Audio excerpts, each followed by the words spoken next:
Bingo. It means good. Okay, if bingo mean good, I thought we was about to win some money. You know, when they holler bingo, that means somebody won a prize. I knew you could run with that. Now, I see this card now. They say you a golfer, but I done heard you're more than just a golfer. Yeah. And I want to dive into you before the golfing, because you said something to me profound when you walked off in here. You were saying a whole lot of you were saying a lot of good game, but you said you played baseball in the Navy. Of course, but that's of course that don't happen every day. It happened for me because I decided that it would. Ooh, that's how we get things. Okay, most people don't decide. That's how you get things. Just make a decision to have it. I didn't have the money to go to college to play baseball, so I decided, well, I don't know what I'm going to do, but I'm going to find a way to play baseball. So I joined the Navy specifically to play baseball, not knowing that they had a baseball team. Didn't know at all that they had a baseball team. But once you put something in your mind, the universe conspires to bring that about. After I finished my training in San Diego at a naval station, I was in the Navy, 17 years old. I went to my duty station, and I was there for about 2 weeks. I go to Chow. They have a sheet on the wall, baseball practice. Anybody wanting to play baseball, come out. And it was there. It was a dream come true without any hassle. That was no hassle at all. It was just you joined the Navy and signed up on the list. You didn't have to try out or nothing? No, because baseball was my first love. I started playing golf when I was 8 years old. And that's how I made my living. Well, not my living, but that's how I made my money during the summer, was caddying at a country club. I learned how to dress on the golf course because that's how you do it. These people were rich. They dress well. So I learned how to dress on the golf course. I learned the game by caddying only for good players. If a guy couldn't play, I'm not caddying for him. I go hide somewhere. Until a good player shows up. So I had two loves, but my first ambition was to play baseball. I saw the greats as a kid. You probably never heard of Jackie Robinson. You probably never heard of Frank Robinson. You probably never heard of Lou Brock. You probably never heard of Hank Aaron, or have you? I have. That's our history. That's what makes me prideful. Well, that's why I saw these guys. I said, if they can do it, I can do it. And I was a skinny little kid. So I joined this baseball team. I was always a good hitter. I'm weighing 145 pounds, batting cleanup. Do you know what cleanup is? Yeah, that's the fourth spot. That's the fourth spot. Oh, yeah. Well, I studied a little bit of what we talk about right now. But what started me to talking about baseball was I asked you, and you said you were a Navy brat or whatever. Yeah, my stepfather was in the military. In the Navy. That's what got me going. Really. Yeah. But I'm glad I said that so I can know so we can dive back in the back. Now I know you had two loves with baseball and golf, and you only caddied the good players. Oh, because you was trying to learn and get better at golf. Yeah. So how was the transition? Was you still playing baseball and golf in the Navy? And then once you transitioned out of the Navy, when did this golfing really started to take over a little bit? The golfing started to take over after I went to the Academy of Art. Well, got accepted into the Academy of Art to be a portrait painter. So I'm living in Chicago. I take my golf clubs with me to this school in San Francisco. And I said to myself, why are you taking your golf club with you and you're going to art school? But it turned out to be one of the best things that I did, because I started playing golf at the public courses in San Francisco. I attracted good teachers because I only wanted to be the best at whatever I'm doing or who I do it. So I attracted good teachers. And years later, I got certified as a golf instructor. I could have been just an associate, but I wanted to go and get the full deal. So I became a master golf instructor. That happened here in Seattle. I took my training down in Arizona. So it's amazing that I'm the only black golf instructor in Seattle and the state of Washington. That amazes me. Of all the black golfers that are in this city and in this state of Washington, I'm the only master golf instructor. Do I like that? No, because there should be more of us. You know, and I try to get guys to go to school, you know, that know how to play the game, but being a golf instructor, it's all about a communication. It's all about, well, everything is about communication, but telling the people. So you were the first one. Excuse me if I'm right. You Go were the ahead. first master golf instructor from Washington, black, The only. and that first and the only. It's amazing. Yeah, it's still That amazing. is amazing to me. Yeah. The first and only. Yeah, That's kind of amazing. it is. First, it's a big accomplishment because I didn't even know we had a master instructor here that was black. So thank you for doing what you do. But then second, that no one has taken the time to actually become a master instructor. Is it difficult? Is it Of something course. Of course. I took my training down in Watuka, Arizona, which is south of the airport in Phoenix. You know, I went twice. It cost me 10 grand in the 90s to go both times. you was going when Tiger was really swinging. I bought Tiger to Seattle when he was 16 years old. I had the restaurant at the golf course at Jefferson Park for 10 years, which allowed me to go to Paris every November to paint because the business is slow during the winter months here in Seattle. Oh, business is slow during the winter months. Yeah, huh? you might sell a couple. So you just go to Paris. Well, that's what I was making money, so yeah. That big money there. Just hey, let's go to Paris every year. Let's do it. And there's a brother that lives in Paris. His name is Garrett. He's from Seattle. He has a barbecue restaurant in Paris. I need to go to Paris. No, really. Obviously, I need to go to Paris. They got an American barbecue spot in Paris. Yeah. I need to be wherever that's at right now. Okay. Well, anyway. I need to. But he can I made be it. in your luggage or something? You still going every whenever it get cold out here? I guess you don't like coldness, huh? Now I go to Hawaii. Okay. Yeah, I put on workshops in Hawaii. Ooh. Hey, listen, hey, ladies, gentlemen, you see all this traveling he doing from being a master golfer instructor? Somebody, but hey, listen. Matter of fact, I've been trying to get into the golfing. Because you know my knees don't work like that. I can't be playing basketball 24 hours a day, all of that. No, I'm trying to do a little golf. But I'm telling you, the swing is off. I can straighten it out. You can straighten. I mean, course. No, really. last time I had a club in my hand and went all like 50 feet left. Well, because it's all in the golf. Playing good golf starts in the hands. You got two hands, right? Yes, sir. And the hands have to be placed on the golf club in a certain way for the ball to go straight. If they're not placed in a certain way, ball's going to go left, right, or you might miss the ball altogether. Golf is simple. If you can count to 2, and I'm sure you can play golf. You take it back, 1, 2. That's all it is. It's just that simple, but then it's not that simple. You have to put in the reps for that to happen. I mean, to perfect it. Boy, you sounding real smooth. Man, it's serious. real easy. If it was easy, we'd have all kind of master instructors out here. And I know I've been trying to hit it. Last time it was about 5 years ago. And I'm telling you, it was slicing. If I hit it, it's slicing just, it wouldn't even go in the air hard. Yeah. Okay. But they said I needed to work on putting first, get there my you feel go. in, and then gradually go to my drive. You are correct. I don't know where you got that from, but you're correct. Because the put no, really. Okay, little brother. Okay. Because the putting stroke is your golf swing in miniature. It's a small version of your full golf swing. That's why putting is so important.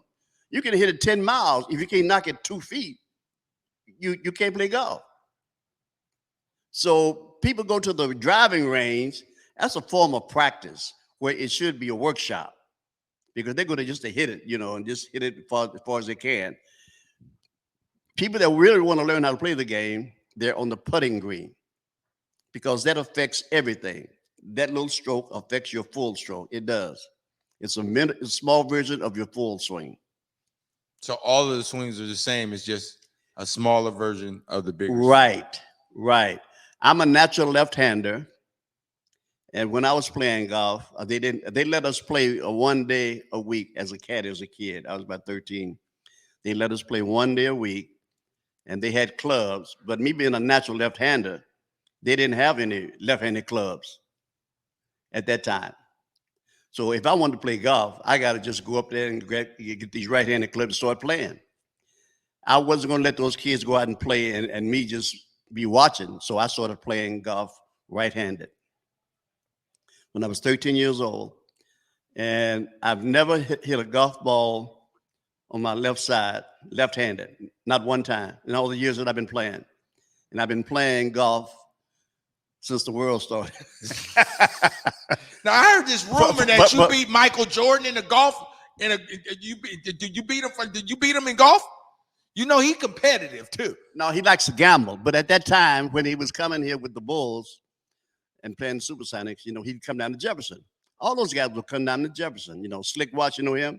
Yeah, no, Slick. Yeah, Slick. Yeah. Big shout out to Slick, the Watts family, Donald Watts. Yeah. Slick. I ain't trying to go bald yet, but I'm gonna need a headband. Okay. Slick had a stroke. I was asking about him today. Slick is doing very well, man. He's doing good. A lot better than he was before when he first got his stroke. We all are praying for Slick Watts. Donald Watts, man, you a strong individual. The whole Watts family. We all, Proof is always here. We always in prayers for you. We always got spirits for you, Slick Watts, for sure. That's a for sure Seattle staple here. So yeah, when Michael used to come here and they'd come out and play at Jefferson, I was the owner of the restaurant at Jefferson. Yeah, you was telling me about the owner of the restaurant too. Couldn't cook, but I hired people that could cook. I could count the money and hire and fire, But anyway, Michael would come and guys would play. In fact, I played with him and Scottie Pippen once, up there. Michael loved to gamble. He had money, but he couldn't play at that time. So there's only 18 holes, and we're playing for $100 a hole, which is not a lot of money. Not really. To some people it might be, but it's really not a lot of money. Oh, that's that master instructor money you got going on right confidence. now. It's confidence. Okay, I can feel that. What you're doing right now as a host, you couldn't do it if you didn't have confidence. I don't think you could. Nah. Maybe are you jiving or what? No, definitely not jiving. It's just my passion. This is part of what saved my life. Okay. And I love it. Years ago, I'm a board certified clinical hypnotherapist. You want me to say that again? No. I heard clerical hypnotherapist. Yeah. And I had watches out here. Don't put no watches. No. Okay, cool. No, but I had a radio show down in Lakewood years ago, call-in radio show. People would call in with their problems. I want to stop drinking. I want to stop using drugs or whatever, So I'd walk them through that. How to stop doing those things. How to stop those cravings from coming up. We had for about 3 years, couldn't get a sponsor, so I've started a podcast. I just finished a 10-week class in learning how to do a podcast. I launched it last week, my first interview. Don't tell nobody a little brother can't get no old man can get new tricks. Okay, you gotta be determined. Oh, my fault. Young man can learn new tricks. Okay, you just gotta be determined and know what you want. Let me tell you this: you can reverse the aging process and the effects of aging just by deciding to. It's just that simple. I refuse to tell you how old I am because you're going to say, well, you're 60 years old. Oh, I'm not. I'm much older than that. But I'm not going to tell you. I'm not going to tell you how old you are. I ain't fit to disrespect you like that. All I know is you my elder, and you give me a lot of good game up here. No. In order for me to be great, I got to find some greatness in somebody else. And I think you showed me a lot of greatness just now about all the things that you have accomplished, but then how you went about it. Because just stepping into, I joined the Navy, couldn't even swim. I never been in a swimming pool, being a black person, we couldn't go to swimming pools, whatever. You was before segregation. Whatever. Ooh, you just told your age. That's okay. Mm-hmm. That's okay. But that means that it gives me a lot more pride because I know what you've been through and you still standing tall with a smile on your face. That shows me that I can have a smile on my face and still be a black man in America. You can, but you have to decide for that to happen. You can design your life like you want it to be, not like you're just floating into something accidentally. You can design what you want to have, be, do, and have, really. I did that. I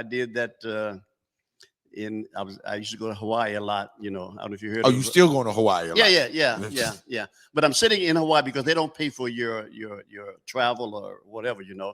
I got $400 that's supposed to last me a whole week in Hawaii. Didn't have a place to stay, but I knew in my mind when I get to Hawaii, I'm going to have a place to stay.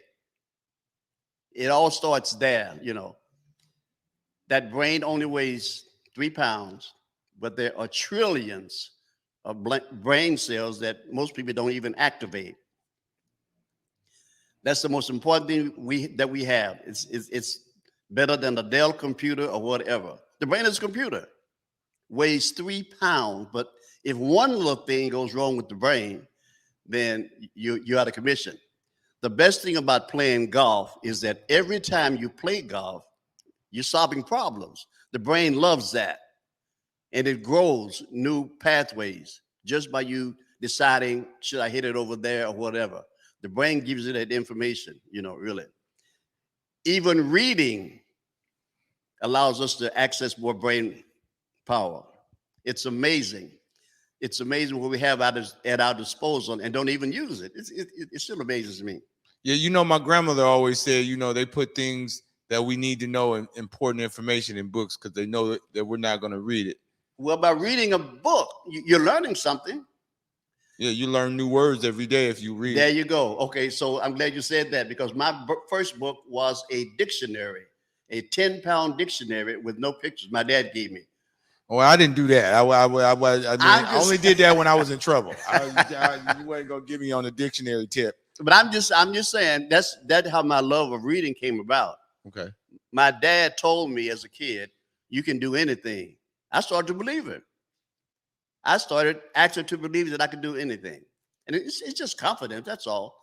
My dad was an actor on stage and all that, singing, whatever, so he was a very positive guy. In fact, he was my mentor. He was my dad, but he was my mentor. I watched everything he did, Even joined the Navy, wanted to play baseball. I didn't know the Navy had a baseball team, but they did. And I played until I was in my 20s with the intention of going to the major league. It didn't happen, but then I had a backup. Golf was my backup, and You went to art school and just golfed it away. Yeah, I did. And we didn't even dive in on the arts tip. You went to an art college so you're an artist. Yes, I'm a painter. I painted all the black golf pros that had ever played golf. And I belong to Onyx, the black gallery here in town. Yes, I know. I show with them a lot. So you've painted every black golfer. Yeah. Can I ask you how many black golfers we've had in the PGA? About 30. 30? About 30. Some made a living, some didn't. The ones you know about. But it was 30 that actually was registered for the PGA. Right. And they used to come here and play. You probably don't know the names I'm going to say. Charlie Sifford, Lee Elder, Calvin Pete. These guys used to come to Seattle. Calvin Pete. Yeah. Calvin Pete was one of the best golfers ever. He just passed away a couple of years ago. Wow. Yeah. But they would come to Seattle. My girlfriend at the time and I would volunteer just to be around these guys. So they wanted soul food, and she would have them out to the house to just give them what they wanted, food, take them down to the Esquire. Have you ever been in the Esquire one time? My grandfather was a part of the Esquire. What was his name? Larry Forrest. Larry Forrest, he was a post worker. Sound familiar, yeah. For about 40 years. He was one of the presidents of the Esquire at one point in time. We would take him. I took the guys down to the Esquire because that was the spot.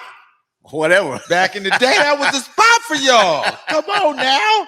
Don't be acting like the Esquire wasn't jumping. No, I used to go down there 4 times in a week. Four times a week? Dancing, jumping up and down. You was in there doing your groove thing. Okay. Doing the Watusi. You a jack of all trades for real. Doing the Watusi, whatever. The Watusi. Do you know what the Watusi is? You know what? I didn't seen it on YouTube. I ain't tried it yet. But I think this Friday because every Friday I do a little dance. Where? Just on my social media, because I do a dance just to make sure that I'm okay and I'm still happy, even though all the trials and tribulations are going on. I still got to figure them out. I still got to dance it out and smile about things, because I got a chance to wake up and try to figure it out. So okay, I got to still be moving. I got you. So now on Friday, it's the Watusi with the Tootsie Roll. The Watusi with the Tootsie Roll. That's for sure. Friday. Yeah, so after getting out of the Academy of Art, I taught first grade elementary art. Best job I've ever had. And all of my students were white. Can you believe that? No, yeah, I can believe that. No, they were. I can believe and that. I never had a kid say, I want to go home or whatever, When I first walked in there with a double-breasted suit on. Oh, you had the double-breasted? Of course, man. Ooh, sharp. Shine shoes. But they thought I was the janitor because they'd never seen a black man telling them to sit down and get over there, boy, whatever, Best job I ever had. Wow. Best job I ever had. So can I ask you, because, I mean, how do you still keep that upbeat spirit about you, man? It's like, because you've been through a lot. Like, you went from the operative word is through. You don't get stuck on what's going on. You keep going through it. You know what I'm saying? Yeah, but there's so many people going through it that get stuck. But it's like they in quicksand. That's what I teach. I work with veterans at the VA hospital. The guys have PTSD. I teach them how to be quiet the mind, meditate. I'm a long time meditator. 4:30 every morning, I'm up sitting down, being quiet, receiving information. It's a routine it's a ritual that I do every morning. Nobody has to tell me to do that. I know what I need, like you say, with all the crazy stuff that's going on. I've got a book. I'm a writer also. I got a book coming out called Emmett Till, Mississippi and Me. Do you know who Emmett Till was? Yes, sir. Okay, well, living here in Seattle, if I'm going to write a book about Emmett Till and Mississippi, I got to go there to do research. Yes. Was I scared? Of course I was scared, because they kill black people down there. I mean, if a white person is coming toward me and I'm black, black people have been known to get off the street and until these white people pass. Yes. I'm not doing that. I say I'm not doing that. But still, I was afraid, because every night in my hotel room, I would wake up and make sure the door was locked. But that was one of the best experiences I've ever had. I went to the Civil Rights Museum in Jackson, Mississippi, where Deion Sanders is teaching. I mean, he's a coach at Jackson State. At Jackson State, right? Yes. But it's something to know that you in a town where a black person's life can be taken just because he's black. Just because he's black. Yeah. Yeah. It's still like that today. It's a 50-50 chance of me dying if I get pulled over by the cops. Anywhere. Not only in Mississippi. Anywhere. Anywhere. That's a 50-50 chance anywhere. I've lived in Chicago, and I've lived in Chicago, San Francisco, Miami, and other places. My only encounter with a policeman was here in Seattle. Wow. Somebody rear-ended me. I'm trying to explain to the cop at Jefferson Park. He told me, shut up. My first inclination was to hit him. I'm serious. But I'm sitting here today because I didn't hit him. I went to court and he came out okay in my favor, But he's a young kid telling me to shut up. I don't care if he is a cop. I'm not a big guy, but it doesn't. My size doesn't. Obviously, you'd have been through enough. You'd have gave him the whole hard you can right now. Yeah. I mean, I'm telling you, I think you did a great job of doing all of this, and you're a real inspiration. I tell you this, is that anybody that can still have such a good spirit about themselves, still be able to swing a golf club and can give me game is always an inspiration to me. You might not think it is, but I like talking to elders because I want to get information. Are you talking to an elder? I'm talking to a little brother. My bad. My fault. Okay, I'm talking to my little cousin them. When I talk to my little cousin them, I get game from them, and then I apply it out in the street. You know what I'm saying? But like I said, I like talking to people that have been through things or have. Oh, I've been through a lot. Right? Been through a lot. But can give me game to make me keep going forward. So I Been appreciate been that. through a lot. After playing baseball in the Navy, I go back to Memphis where I was born, you know, and I go to a tryout that's been held by the Pittsburgh Pirates. After playing baseball in the Navy, I go to this tryout, and they said, "Well, you can't try out for the team." You know, that broke my heart. It really did. But like I said, I had a backup, golf, and golf. I've done more in golf. I've gotten kids scholarships. One college, Rutgers, back east. One of my former students is teaching golf down in Los Angeles right now. She's a lady. She's teaching golf in Los Angeles right now. And I started her at Jefferson Park. Little girl. So you still shooting at Jefferson Park these days? I go up there. I teach up there. So you go up there 4 or 5 times a week? No, I was up there today. Oh, yeah, I was okay. up there today. Yeah, so you go when you want to now. Yeah, okay. That's the deal. I design it that way. I'm not going up there every day. I don't want to go there. You know, I'm painting or writing or whatever, you know. Man, you're a journeyman, man. I love it. Well, like I say, you can have it all. You can have it all. And you can design your life exactly how you want it to be, not how we think it should be. A little bit of this, a little bit of that. No, I want it all, you know. And why not? I deserve to have it all. We all deserve to have it all. We have to get out of that limitation stuff. Our lives can be limitless. Limitless. There's no ceiling. The sky is not the limit. There's something beyond the sky. Aim for that. Bingo.